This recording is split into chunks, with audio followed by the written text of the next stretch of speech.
Hello and welcome everyone to another episode of the Cultured Nerd Podcast. This week we are on episode 41, and guess what? It's going to be live.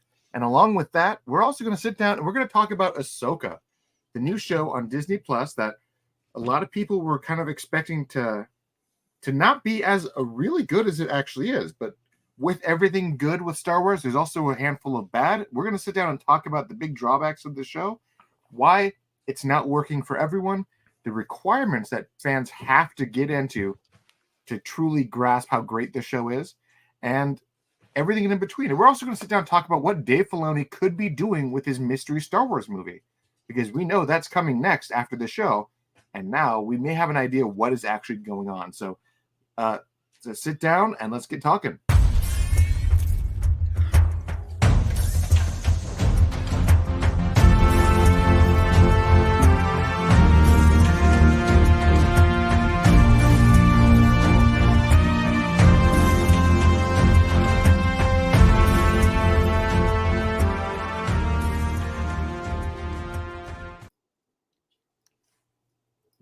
And here we are. Here we are. It's finally cold down by me. I feel like I get to wear comfy clothes and drink hot tea. The winter is coming, Taylor. Today was officially the first day of fall, and one thing that I always like to point out to you, and I knew this as a kid, and I definitely want to just reiterate it. Southern California and LA cold is like 65. It's not even like that cold. Like, I would love that right now. Today it was 45. Oof. You would die. And I was just like, whatever, I go to work. So the PNW is way colder than Southern California. Oh, it was a beautiful 74, and I was able to wear long pants and was like, wow, winter is here. Look at us inside of our Ugg boots. We can walk anywhere. Yeah, I came outside and it was like 42, and I was like, oh, there's fog. Nope. And I turned around, went back in and put a coat on and went back outside. I'm like, oh, I'm not doing this. That freezing fog is not okay. What do the little kids do? They just bundle up and they just run around till they fall over. Do you remember that kid in A Christmas Story, like Alfie's younger brother? Yeah, the big puffy kid. That's basically what we do. I can't put my arms down. Alfie. Yeah. Basically that. So I haven't wanted to talk about Ahsoka with you because I felt like if we talked about it, we were going to jinx the show. But I feel like I'm now settled into the story. I have a lot of feelings about the show. My first thing and I don't want to start with the bad, but when did Star Wars become Game of Thrones? Like this last episode. Taylor, this last episode, all of a sudden these Game of Thrones knights dudes show up, and then we get it into the ending credit song of that. I'm like, oh, this is a Game of Thrones show. That's what I'm watching. I'm watching Kings and Queens. Like, not even that. So, like, one of the big things that I was looking into and I was reading about the show and watching about the show, essentially Dave Filoni is basing the show of Ahsoka on Lord of the Rings. Like, it's straight up Ahsoka has become Gandalf, right? Sure. And you have, like, here's, like, the new Sauron bad guy. You've got all this stuff. Like, I want to circle back to that. I want to talk a whole bunch about that. Continue. But there's this show, yeah, it's got some major Game of Thrones vibes, but it has a lot of Lord of the Rings vibes. But it's also got an obscene amount of deep cut Star Wars. Like, you can tell that Dave Filoni has dedicated his entire life to Star Wars, and he knows way more than you do, and that's essentially what we're getting with this show. And see, that's the part of it where it feels like I'm being shamed. I am an individual with a deep Star Wars passion. When did witches become a thing in Star Wars? How long have I been out of the loop on this coven of witches that we now have to deal with? Okay, so the Night Sisters. The Night Sisters were actually something that was added into Star Wars canon.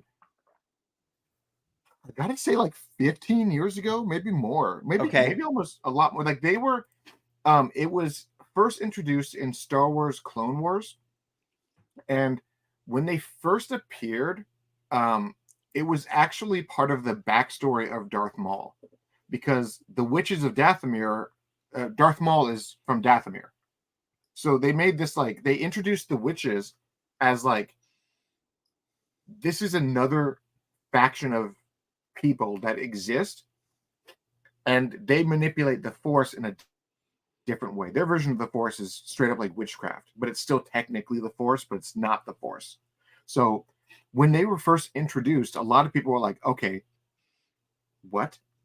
But they quickly made a name for themselves by introducing like one probably the most ridiculously named Star Wars characters of all time, Savage Opress, which is Savage Opress, Darth Maul's brother. But I don't know. Star Wars is that was the most on the nose Star Wars has ever been in the history of Star Wars, and like Darth Vader, Darth Father, like you're like okay, yeah. But well, I don't know. I mean, all of this stuff feels really on the nose. We went back to ancient Rome, and here we see Roman gladiators with literally gold in their face, like something out of the movie Gladiator, right? Like we're talking about this beauty right here, Enoch. Listen, they tease us all the time with these special stormtroopers that turn into nothing. They do nothing with them. They need more backstories. We need specials with these dudes so I can like get to know who they are, right? Just like Phasma and the other series that they wasted. It's like, cool. Yeah. This dude is in the wrong show. This guy could be in Game of Thrones. You're right, Taylor. He looks like something that Sauron would add to Lord of the Rings. This is not a Star Wars character. Like, what are we doing here? Now, I'm totally for it, but that's why I asked you, like, oh, if I don't watch 40 hours of a CG animated show from the 2000s, do I not understand any of what's going on? And that is the sad reality of this show. And I love this show to pieces. I am Fights have been good. Every episode. Fights have been good. It looks great. Yeah, there's like a lot of great Star Wars stuff in it, but like I don't know any of these characters.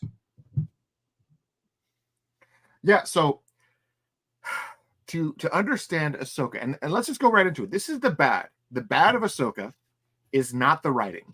It is not the storytelling. It is not the directing, because everything has been almost like this is what Star Wars should have been. Like we joke, like the Mandalorian walked so Ahsoka could run. Like this is the show. Like a Mandalorian was good.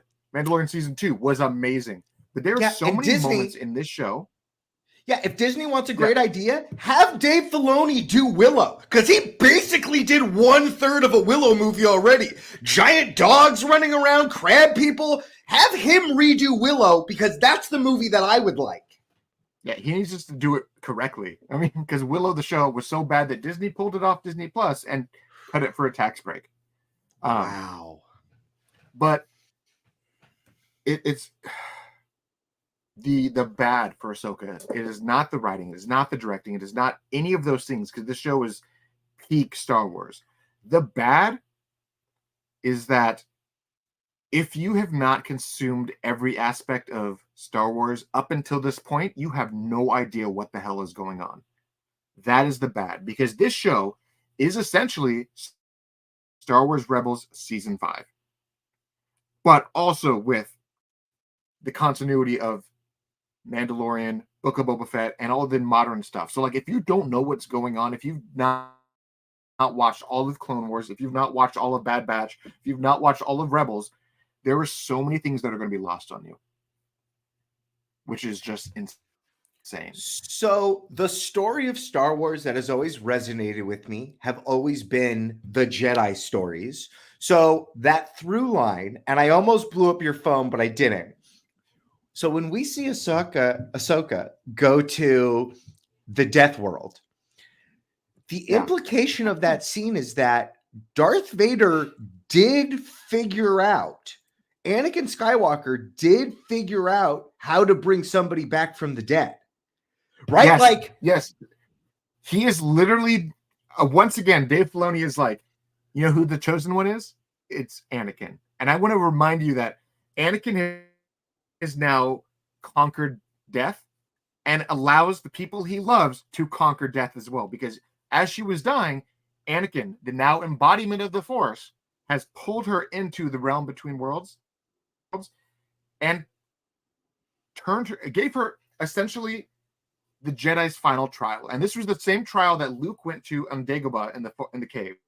He went, and every character that has their big moment of trial where they have to like fight the Force, essentially, that's what Anakin gave her. And he wanted to remind her why you are a Jedi, why you need to be a Jedi, and I want to make sure that you come back as Gandalf the White, because you're going back and you're going to be better than ever. And that's what he did. And it was the best thing. Like, yes, as Geek Burrito said here, I choose to live. Anakin is, that was honestly like, yeah, another comment on here.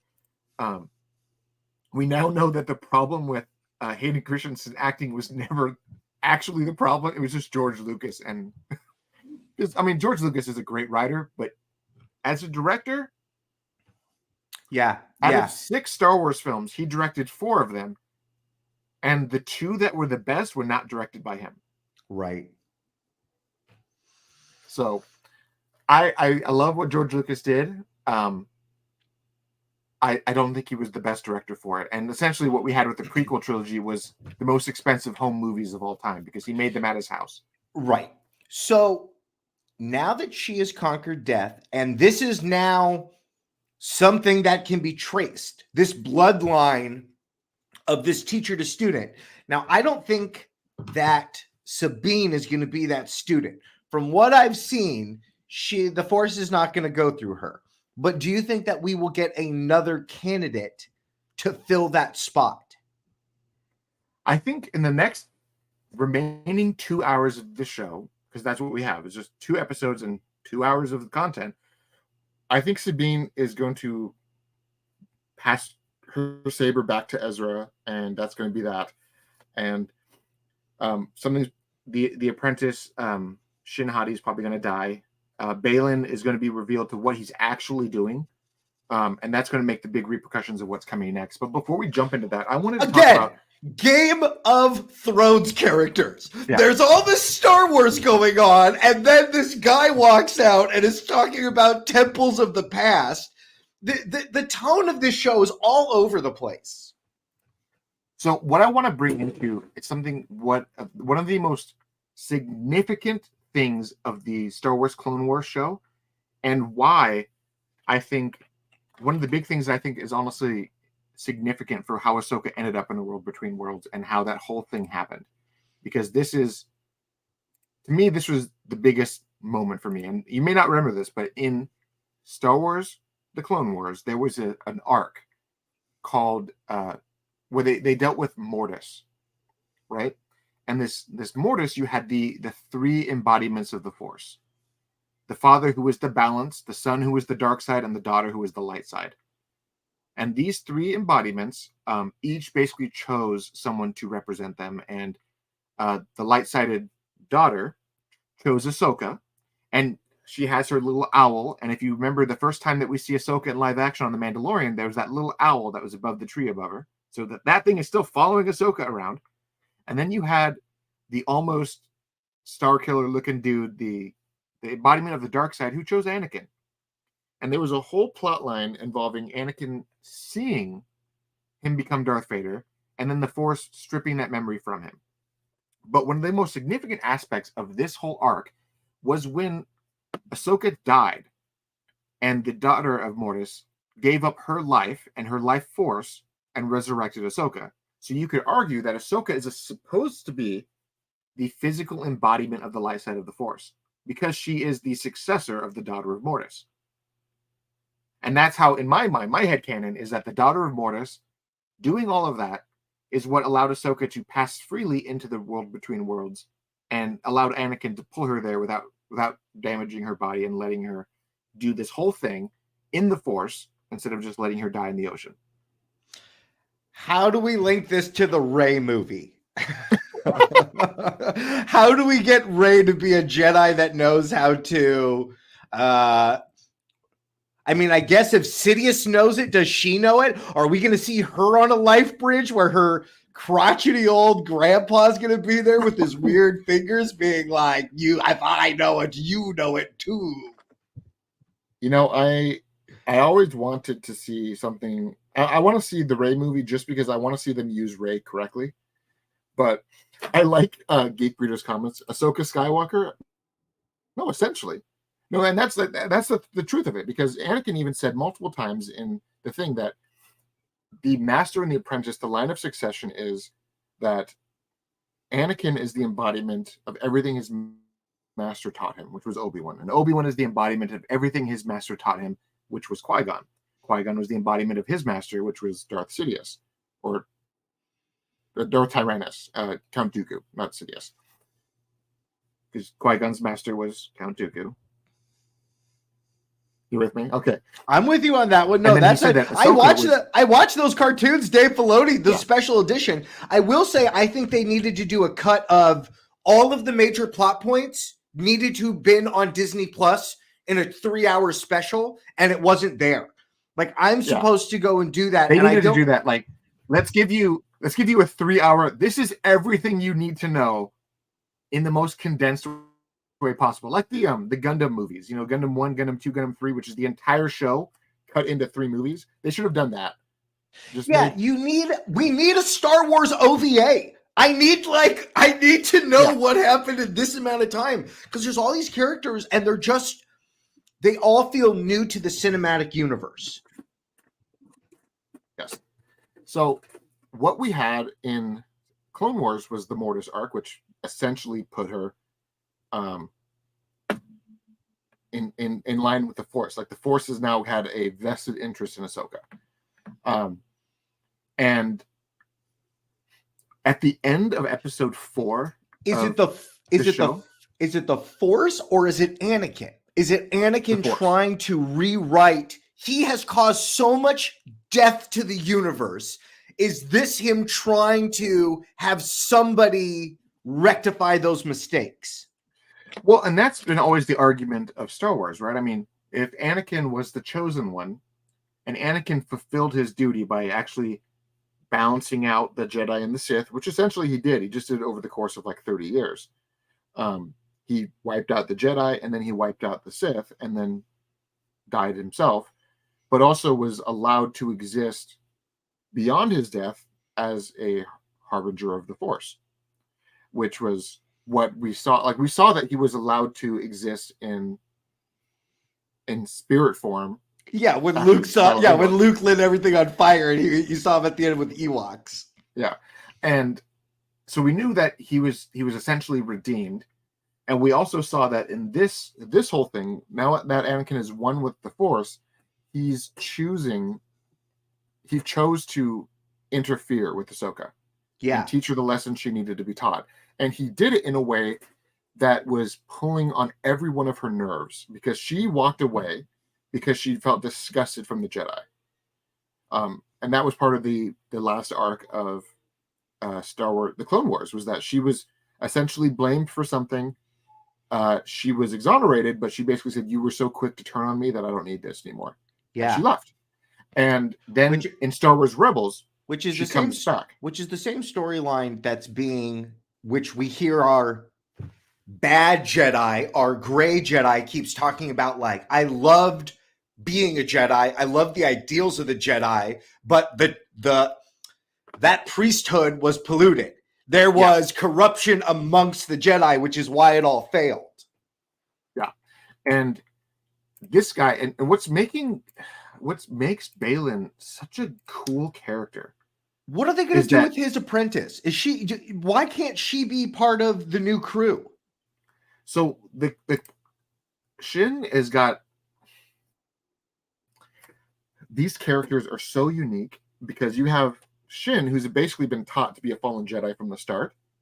Because if you look at her age and you look at everything, she was not around during the Purge. She was not around during that stuff. She's fairly new to it all. So she is being taught everything that Baylan had learned after the fall. Because even Baylan said in the last episode that he was a kid when the fall occurred. And he also said, I didn't train you to be a Jedi. I trained you to be something more. Right. But I think what's happening is I think Baylan is going to quickly realize that his apprentice may have learned the wrong things from him. Because when he started to reveal that he was being called to this planet too, and he was being called for something that the Night Sisters are running from, Oh, you mean all of the Prometheus imagery, all of the basically Ridley Scott imagery, which is just all over the place in this episode, where it's like, oh, okay, you mean some intergalactic god that probably made us in some sense? Yeah, it's all over the place, Taylor. Yeah. So he is there because he's got some shit, right? Sorry. Did you want people to scan that QR code? I did not. Are they going to get a free Pokemon pack now? If they do it fast enough, yeah. But what I think is interesting is that if what his plot line culminates in is actually what he's thinking it is, and not some bait and switch like it was in Prometheus, I mean, because that was the Prometheus bait and switch, right? They were being called, they got there, and then the engineers like, nah, and just like killed them all, right? Yeah. So that's the thing, is that is he there for something that's actually important, or is he about to awaken the next big bad of Star Wars that's supposed to bridge the gap in between the trilogies? Taylor, I am fine with either one. I think they're setting up for a galactic evil only because of some of the stuff that's been happening in the Mandalorian show. They found a giant space monster in that water, Taylor. That god beast is real. So they're bringing the Mythosaur. Yeah, they're bringing these H.P. Lovecraft horror things into Star Wars that, everyone's going to have to get together to fight this thing. Yeah, I'm thinking that they're definitely gearing something like that. But that's, and we'll get to that in a minute, because that's part of the what comes next for Star Wars.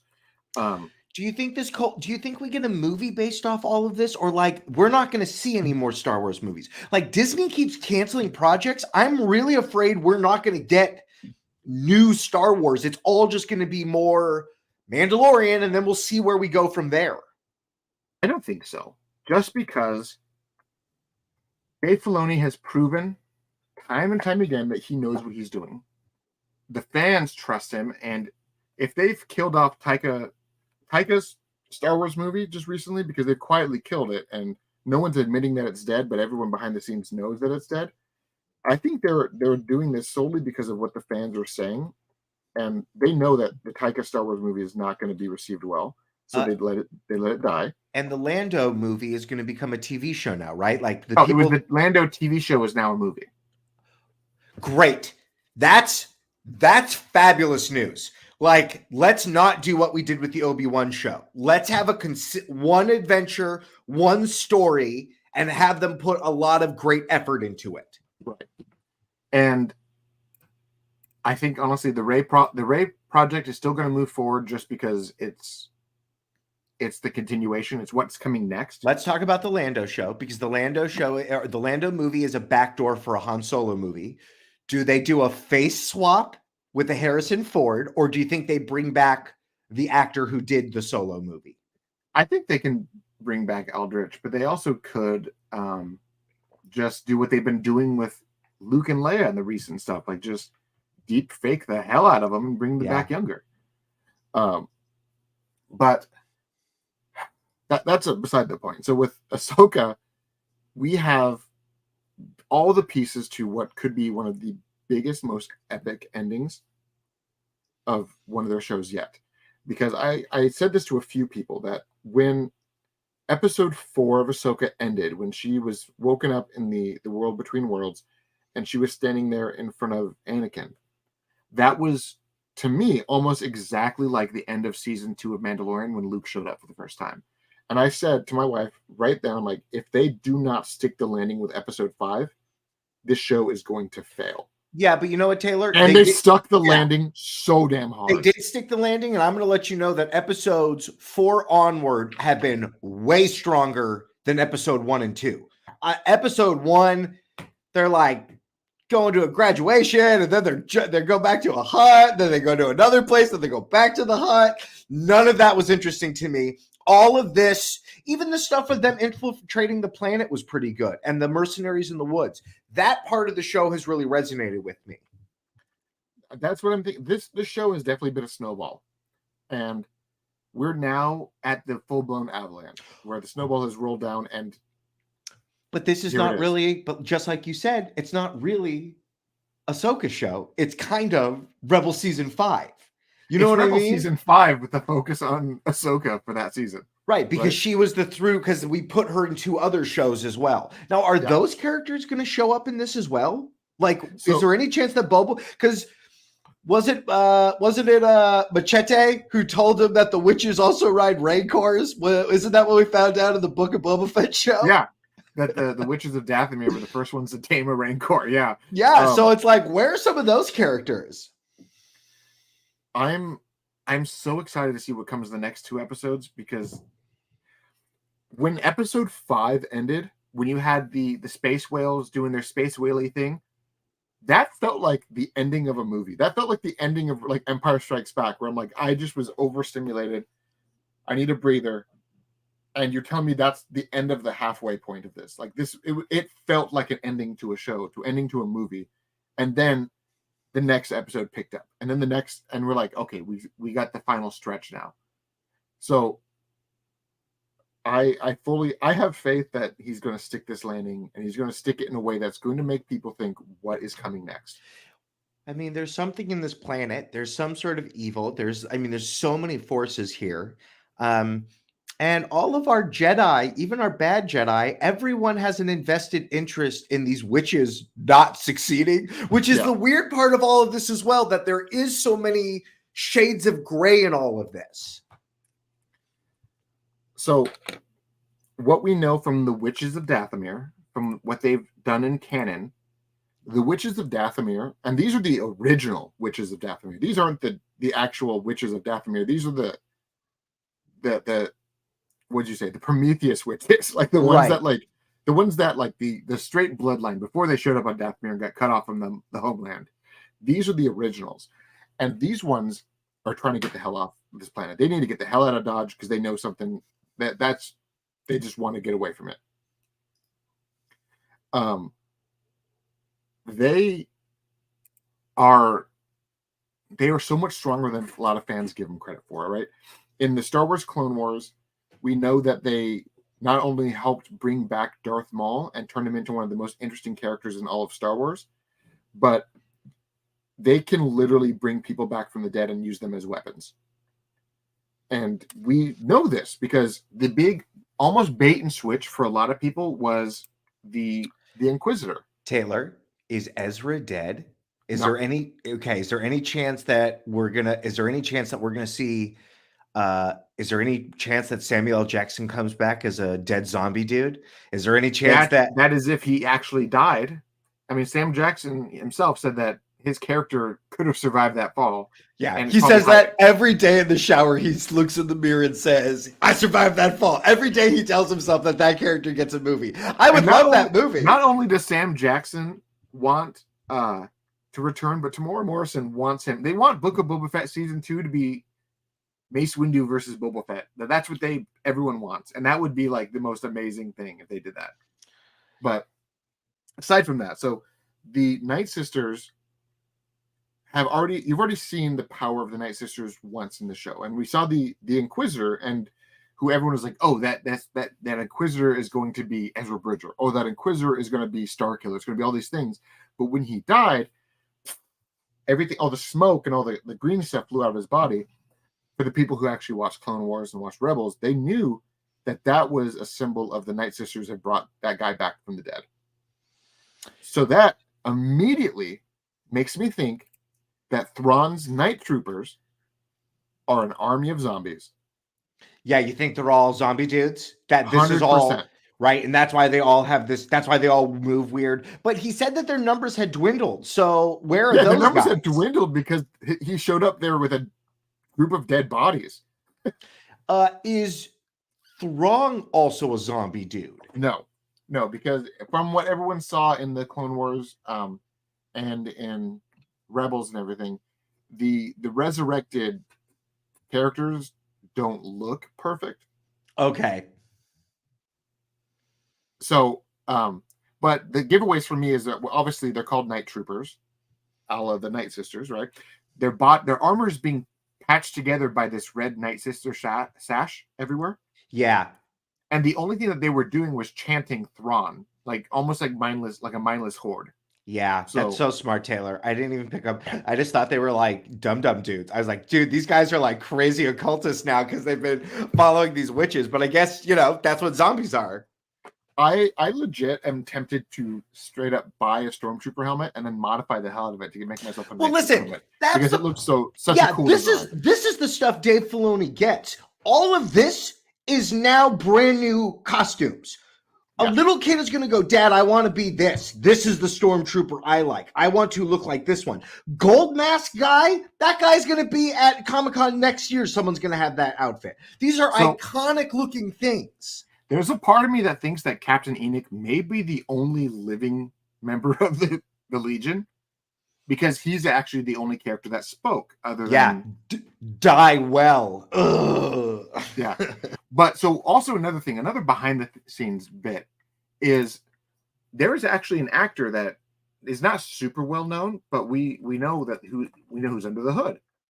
And I think that may be a giveaway on that this character may be a little bit bigger than what we thought of. And this is setting up for another season of this show, correct? Whatever this Not at all. Not at Not all. at all. This what was coming next is the culmination of all of these things, which is the movie. That's what's coming next from Dave Filoni. Oh, and that movie's gonna have the battle on the Mandalore planet. This is gonna have something. Boba Fett shows up, right? Like all of these shows are gonna show up in this movie. Yeah. So the guy who plays Captain Enoch is known for his show. Is known for the Expanse, right? He's the character. His name is Wes Chatham. Chatham. What's the name of the actor's name? His name is Wes Chatham. Wes Chatham. Wes Chatham, you are a handsome man. I'm sorry Star Wars put a helmet on you. As soon as you can get that helmet off, take it off. I am ready for you to be a face character. But not even like if you're gonna be like if they have to do the Captain Phasma treatment to you, he got the best damn costume that Star Wars has made in years. This is a great costume. And again, I bring up Captain Phasma because it was like, what a great, like we never saw the fight scene. We never saw what all of this was for, all this pomp and circumstance. I think we're going to get a little bit with this guy, but this guy's going to die. You know what I mean? And that's okay. But I still would like at the same time, if he dies, the Night Sisters will bring his ass back and he's more powerful than he was before. Like I could see that happening. Like him, like it seems to me like if they were just going to do a no-name throwaway anybody, they wouldn't have actually hired an actor who's known for TV and movies. Right. Like they wouldn't have actually gotten an actor to be that. They could have just had a stuntman or just uncredited voice actor work. Sure. Like they could have done so many things, but the fact that they actually got a guy that actually has acting ability and is known for things makes me think that he's going to stick around for more than 2 seconds.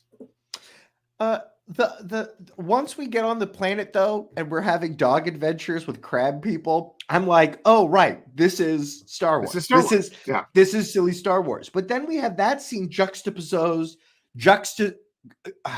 not saying that word. Thank you. With our bad Jedi talking on a hill like Macbeth. The fall of the Jedi means nothing to me. You will be molded. Like it's like, okay, so what is? I don't know. Will Ezra do things? I don't know the show Rebels. Is Ezra a competent fighter? Should I be excited that he is back with the team now? So before you watch the next also, Taylor, does everyone have the Force now? Like that little kid has it. This girl who's a Mandalorian who doesn't have it, but she has it. Yes, everyone has the Force. And I'll tell you why everyone has the Force. So back when the first Star Wars was written, when George Lucas wrote it, he described the Force as everywhere and nowhere. How did Obi-Wan describe it? It flows through us. It flows through you. It binds us. It penetrates us. It holds the universe together. The Force is everywhere. It is everything. It is essentially God, right? It is the Catholic God of the Star Wars universe. It is everywhere and nowhere. But what George Lucas has always said is that there were certain people that were more condensedly built with midichlorians. They were more condensedly in tune with their talent of their connection to the Force, etc. And those were the ones that were chosen to be Jedi. But the fact of the matter was everyone felt the Force. And he actually made it a motif. And you could watch the franchise and see this. At one point in every single Star Wars movie, someone says, I have a bad feeling about this. And he described that as that is the Force warning them. And also, And it was never the same character. Half the time it was Han Solo saying, yeah. And it's funny because he doesn't believe in it, but he does things by feeling all the time. And also I think about the other characters like Wedge Antilles and stuff like that, who's like, they don't have Force, but like they do amazing things all the time. When the moment needs to be clutched out, they Kobe the shot. Yeah, exactly. So the Force is everywhere. And that was actually part of what J.J. Abrams wanted to do with the sequel trilogy. Before Kathleen Kennedy did something different, and then they got Rian Johnson, then they had to retcon Rian Johnson, but also not retcon it, and they kind of shat the bed at the end there. But he the idea of what the Force Awakens was that because of the great evil that was occurring because of the First Order and the advent of Snoke and all of that stuff, was that the Force was having a renaissance, a reawakening, and people who had the Force in them were now feeling awoken by the Force. And it was going to be in Rey real strong, but it was also going to be in Finn. It probably could have been in other character if they would have invested that time. And also the thing that they set up in The Last Jedi was it was going to be in nobody people. It was just going to be in regular people that you've never heard of, where they would all show up at one point, right? But we never got that movie, right? Because the biggest mistake that they made with the sequel trilogy was having not one person mold the story from the start. Too many cooks in the kitchen.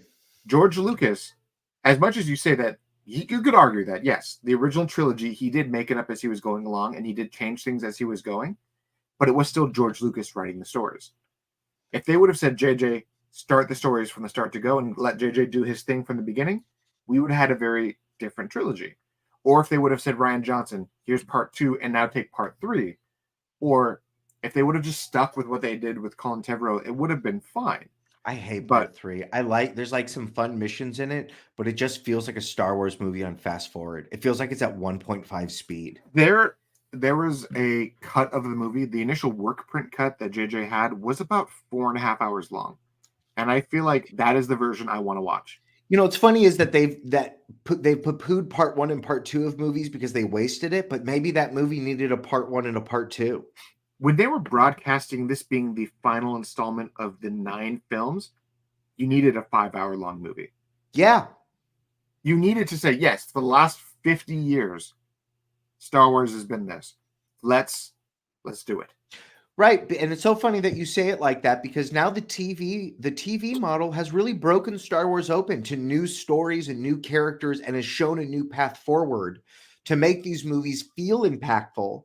But I mean, there's 5 seasons behind all of this at this point. Right. And what Geek Breeder is saying, please don't start or release the Abrams cut trend. No, I don't say that. But I think what they should do, and I will say this, I think Star Wars, I think Lucasfilm, I think Disney Plus, they are aware that some of these projects can get new life by doing it right. There have been rumors that there is a longer cut of Avatar 1 and 2 that is being planned to be re-released on Disney Plus as miniseries format because of how long they were. Of course, right? Avatar 2 has a 7-hour version. He's been filming it for a decade. Of course there is. So, but at the same time, I like to also point out the Hateful Eight on the Netflix one, the longer one, the director's the Hateful Eight miniseries that he put on the Netflix. It is a series. I was watching it. I'm like, how did I see this as a movie? Like, this is way different, but it's like the same story, but it's way bigger. It's way more fleshed out. And I'm like, this is what we should have gotten to begin with. This is what we should get with all these other things. They should do that. They should get the 4-hour cut of Revenge of the Sith. They should get the 4-hour cuts of all of these films that had these longer work prints. They should just release them on Disney Plus, make them longer. And they should do it because, as well, these actors put a lot of work into this stuff, and when it never sees the light of the day, it's a real fuck you to them. Like, they spent months and years of their lives doing these things, and if it doesn't cost that much more to do, why not have it be? Because here we are in a world of content wars where we can't pay people a living wage to live in Hollywood, right? No new content's coming. So wow, okay. Director's cut Avatar. I wonder if Star Wars gets the treatment, because they have all of the footage. It's all in George Lucas's basement.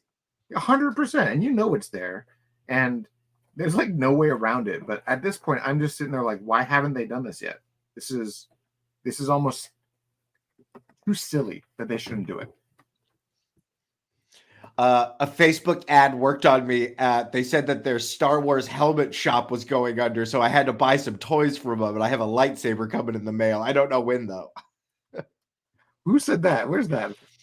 Some Facebook. No. That was me. That's just a real life thing on Instagram. Something. I never go on Instagram. An ad popped up, and I was like my mom. I was like, oh, I gotta buy this. What is this?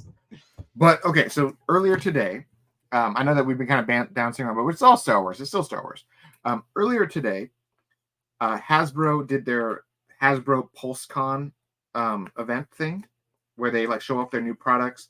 They put out some really cool ones. The Power Rangers Legacy Morpher for Tommy Oliver, the Tommy Oliver Legacy Morpher, which he did in that one episode where he has like the it has all of his coins. Yeah, so that's coming out, and I'm going to buy that shit in a heartbeat because I want that on my wall. I mean, I have the Dragon Dagger right there.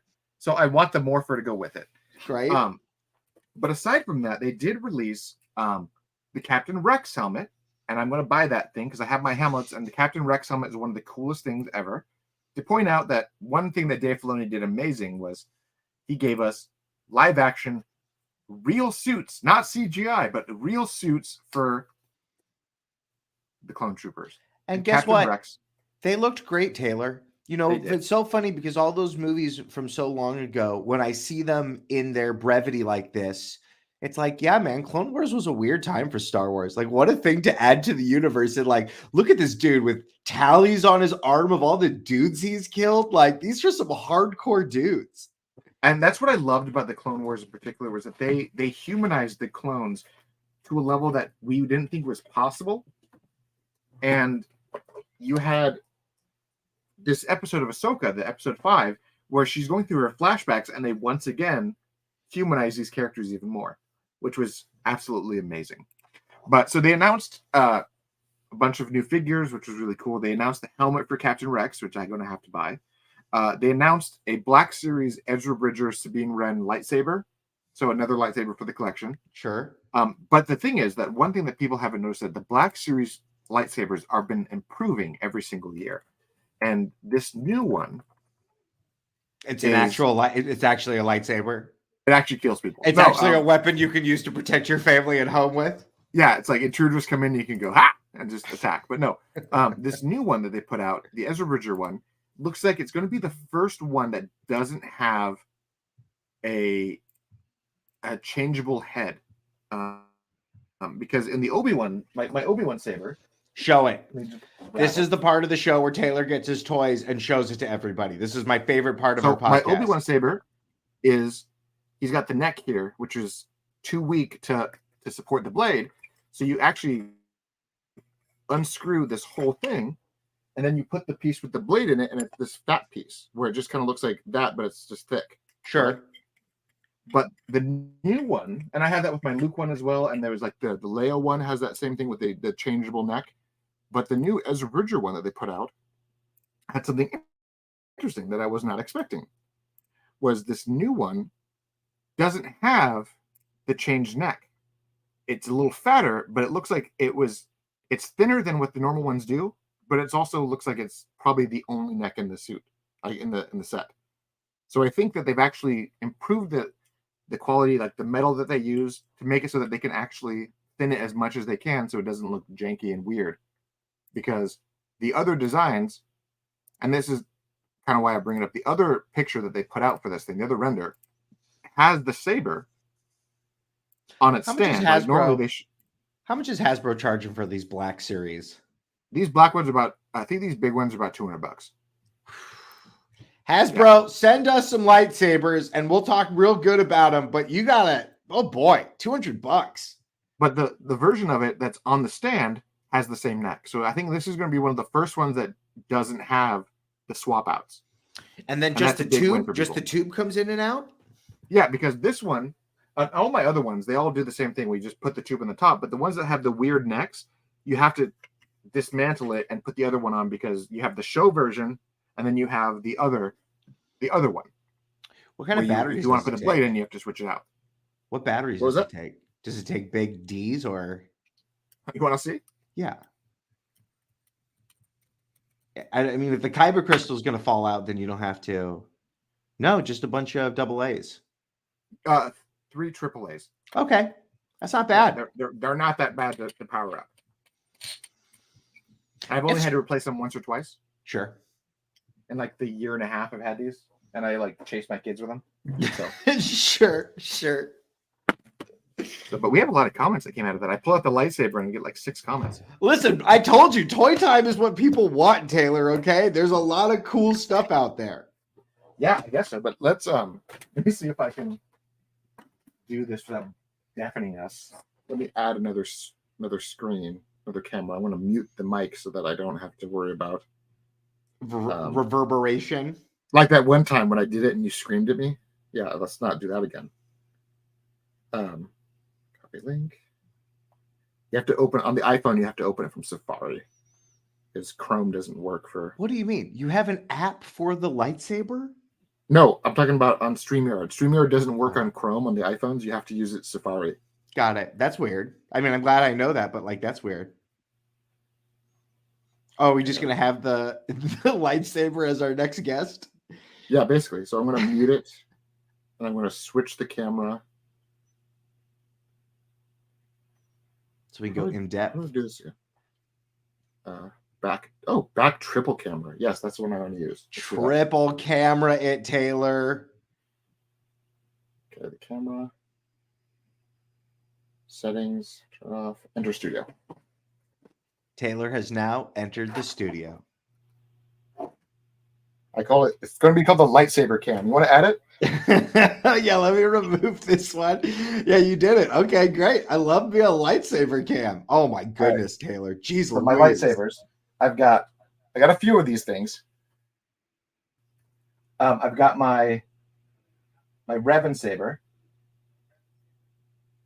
I'm trying to mute this thing. It's not letting me mute it. I mean, it's not, the mic isn't on. But it's not letting me turn off the audio because it thinks that it wants to, like, I have to be a part of it.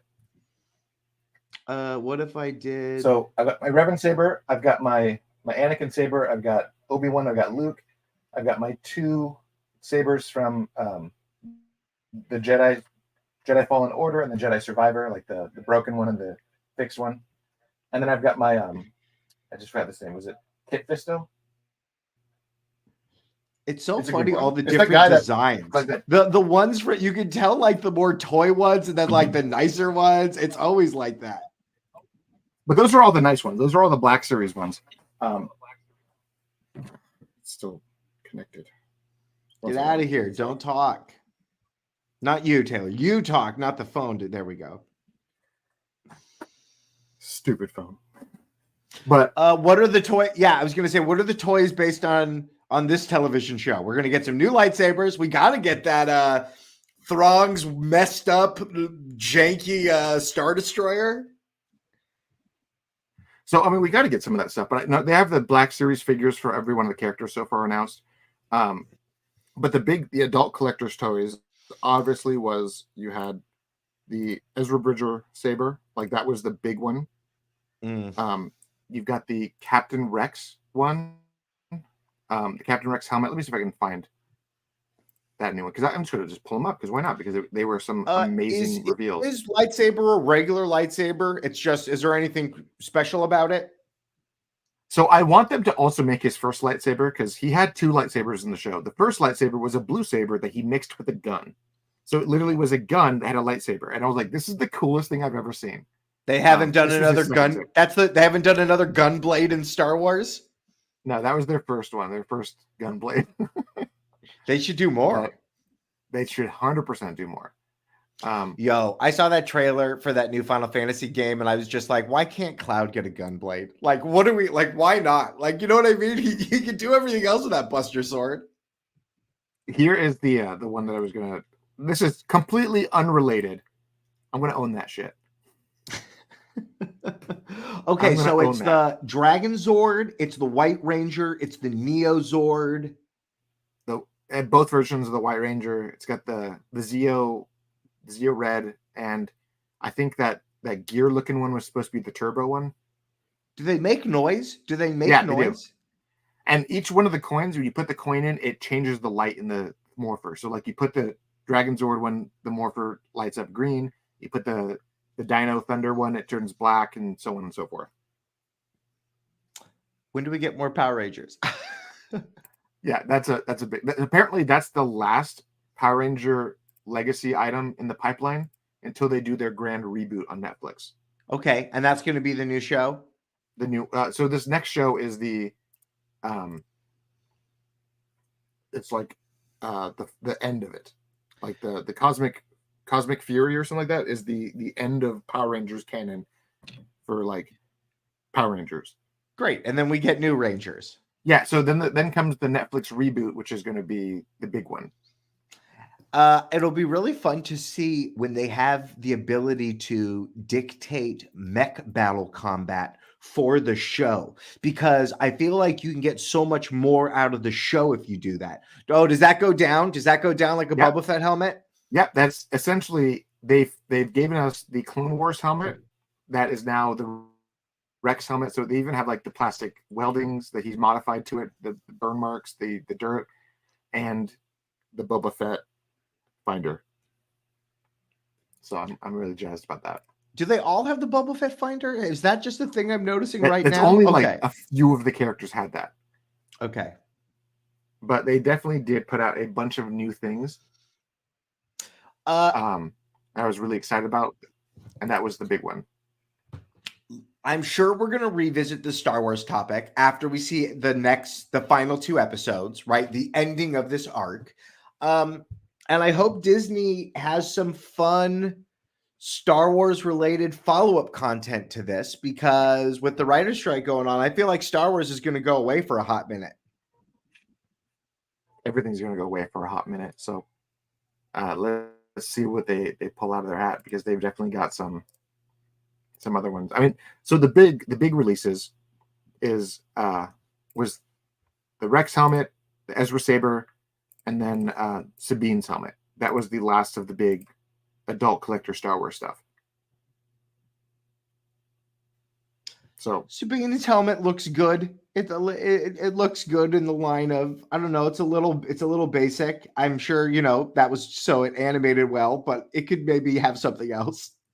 Well, I mean, what was unique about her helmet in the show was that model, and she kept repainting it, and that was her big thing, was that these were all her own designs.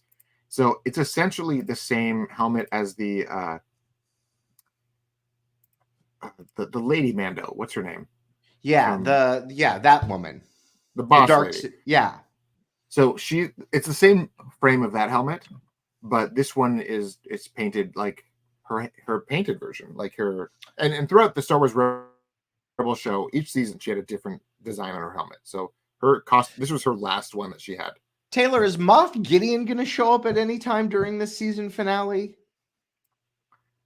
That is the question, because now I think what's going to come up in the next 2 episodes is going to be kind of the make or break moment where you're like, where in the timeline does this fit? Sure. Because a lot of people are saying, oh, this whole show takes place before Mando, and I'm like, I don't think so. So there's no way they would go back in time like that. The last time we saw Ahsoka, she was talking with Luke. Like, that happened, and now this is happening. Yeah. Ooh, I wonder if Luke shows up. Is Luke going to come fix the Force, Taylor? So, and now finally, the last few minutes, we're going to go speculation time. Speculation! Here we go. So, Dave Filoni's movie, the biggest concurrent rumor that's been going on is essentially Heir to the Empire, a recanonizing Heir to the Empire project. And for those who are unaware, the Heir to the Empire was the dark book trilogy that exists. The Thrawn trilogy was the original books, and what we could essentially get here is a wrap up of all of the shows with a bridging moment between the old trilogy and the new trilogy, like the end of the Empire, the rise of the First Order kind of a thing.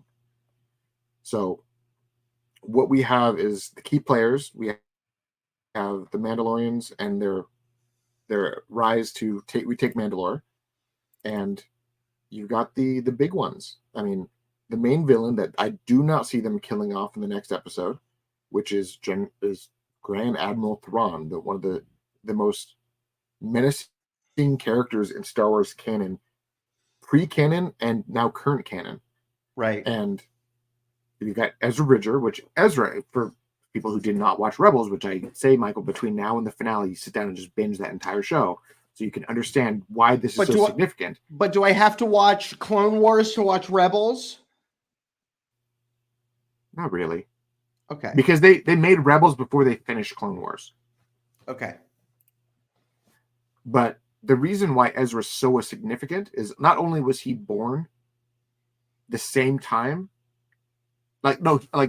fun facts about Ezra Bridger, he was born on Empire Day, which is coincidentally the same day that Luke and Leia are born. So canon-wise, they are the same age.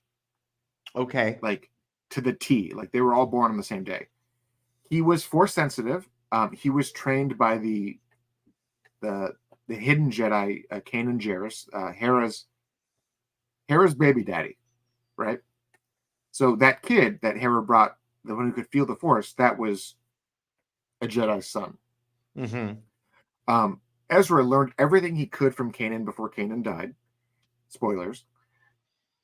And in the process of adapting his own skills in the Force, he was proven to be not only uniquely gifted, but he did something at the end of the show that proved that he could have been a tremendous asset during the trilogy if he wasn't banished on this other planet. Okay. So they found a way to keep him alive, but also explain why he wasn't in the trilogy. Right. He's been chilling out with the crab Ewoks. He was trapped on a planet that he couldn't get back to because the whales left. Or what Ron said, they came there to die. So after they dropped him off, they died in the upper atmosphere. Right. So he got stranded there. Super sad. But he was a tremendously powerful Jedi. He had an ability to commune with animals and control them of any kind of like what Grogu did with the Rancor. Where he just made it like chill out. He could do that with pretty much any animal that came across. He could basically find the most deadly ones and then turn them into his, like, you're now my allies, let's go. You mean kind of like a blue wizard? Like, what's the wizard that does all the animal stuff in Hobbit? Think about Aquaman and just commanding the sea. Ezra Bridger commanding animals, essentially. Like, he can, like, Dr. Doolittle that shit. And he could just pull it off. He was also semi-trained by Darth Maul for one story arc in that show. And he was the one who actually went through the World Between. And spoilers for the World Between Worlds, Ahsoka died, and he pulled her through and brought her through time. And that's how she's alive, is that he actually took her there the first time by witnessing past, present, and future simultaneously and interfering on her death and taking her out of it. So he is a very significant character that has been banished from the Star Wars universe for long enough. Well, he's back now. Let's see what he does with some of this stuff, because I think we're definitely in want of some real heroes. They don't kill him off in the next two episodes, fingers crossed, my hope is that we have the Rebels crew that's still alive. We have Ahsoka. We have the Mandos. We have Boba Fett. We have all of those key players going against Thrawn with Luke and Leia and all of them deep faked to look young and give us that Heir to the Empire movie with all of those characters. You give that, if you put that movie out, if you put a trailer out that has Ahsoka, Luke, Leia, and Bridger all in one shot holding their lightsabers, $1 billion. $1 billion in the box office. Everyone would be like, that's what I want. Give me, shut up and take my money. Taylor, let's leave it there, because I want that. Take my money. I want that image inside of my head of that Star Wars movie that we're going to get. We'll see what happens. We'll definitely revisit this once we finish the show. Yeah. I mean, we've definitely been all over the place because of a live show and lots of ramblings and rants and theories and everything in between, but and a lot of toys. You guys got to see my lightsabers. There's going to be more. I mean, my Casey Jones mask is now out. That's a thing. Plus, we didn't even see your kids' lightsabers. Yeah, he's got two. Yeah. So we can dual wield? No, so fun fact and this is something that my buddy Gabe has been talking to me about. Shop Disney has actual like legit lightsabers, like the Black Series ones for adult, but they have ones for kids. And they are made the same way. The blade can come in and out and do all of that stuff. But the big thing about these is that they're made with thicker plastic and like everything else, so that you can literally throw them down the stairs and not break them. Like they're made for kids. That's pretty cool. They're pretty rad. I mean, they're like $30 a piece. Let me just like pull one up real fast. I had to find the. I was gonna say, do you need to use the lightsaber cam again? No, I'm just gonna go to their website and show you. So is it on the screen now? Yeah, it's on the screen. Okay, so they have $35. This is the Vader one. It literally splits apart. It's made of a thicker plastic, like the actual bumper bits, like the black bit on around the button and around the handle is actually like a thick rubber, so it doesn't like hurt you. And it comes in a package like this, right? So they have a few of these, right? My son has the Obi-Wan. And man, the bad guy sabers are so good. Look at that. Look at that Kylo. Yeah. Look at that Kylo Ren. The Kylo Ren one is actually pretty cool for these ones. Because this one actually it actually takes apart. So you can actually take everything out and slap it to your hip. And the blade itself is actually like molded to look like the flary version from the movie. Is there any chance we can get a show about Kylo Ren being Ben Solo for like 4 years before he turns bad doing cool missions? I hope so. I like the young adventures of Kylo. Also, Ben Solo. Completely unrelated. They just put out a Biggs helmet that I have to buy now. Taylor, if we're looking at toys online, it is time to call this an episode. Let's let all these people go home. All right. Let all these people go. Michael, bring us home. You know what to do. Okay. Thank you so much for supporting our wonderful show. If you would like to support our show, help Taylor's lightsaber collection grow, go to patreon.com. That's not what the money's for. Go to patreon.com/theculturenerd. He says, make my monster grow. And then another lightsaber pops out of the ground. We have a bunch of wonderful patrons already. Show the good people who those people are. Thank you so much for being here. Thank you so much for helping us keep the lights on around here. Thank you to Taylor Murphy, our host. I'm Michael Santel, your co-host. Thank you, Jose Navarro, for your wonderful logos. That intro by Taylor Murphy and Jay Stu. If you have those cell phones, give them out. Please like, comment, and subscribe. It helps us get more eyes on our wonderful content. Thank you all for joining us. Taylor, I can't wait. We have 2 episodes to go. We do.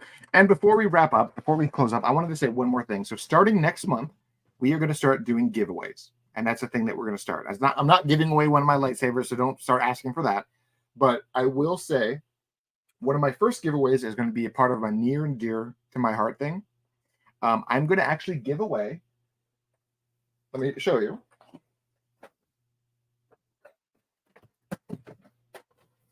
I dropped a Lego set. I'm going to have to fix that later. That was a bummer. Are you giving a broken Lego set? A NECA Batarang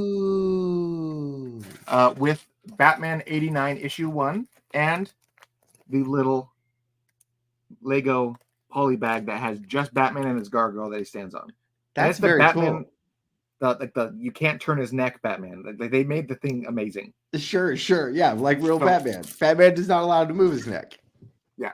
So part of our first giveaway is going to be the NECA Batarang, the comic, and that. Very cool. What we're going to do is we're going to run the giveaways for a full month. Every episode, people who like, comment, subscribe, everything. If you comment in the chat, I'm going to probably do something like here's the keyword for today's entry. When you throw it in the comments, I will put your name in the drawing. You can, you obviously how that goes. Gabe, you technically are eligible as long as you don't be an ass. But and then I'm going to randomize it, put it in a randomizer, flip it around, and then at the end of the month, we're going to give away. And every channel is going to be doing this. So the Cultured Pull List is going to be giving away graphic novels of their focus. The The gents over at Through the Monocle are going to, whatever their focus movie is for that month, they're going to focus on their best version of that movie. So if it's like, if we're doing a Tarantino month, here's a 4K steelbook of Reservoir Dogs or something like that. And Michael, you're muted, by the way. So, and then. Oh, I know I am. I just said, wow, that's a really good gift. And then the game guys are going to be doing something of their own. They're trying to secure some like actual hardware to give away, which would be really cool for y'all. So as we're getting into the later part of September, once we hit October 1st, then the giveaway is going to start. So again, like, comment, share, subscribe, all that jazz. Get in the habit so that you can get added to the giveaways. Well, thank you for all that wonderful updates. I will make sure to spread all that on. All of you go and do those things, and we'll see all you kids and cats next time. All right. See you next time. Thank you for joining us. Bye.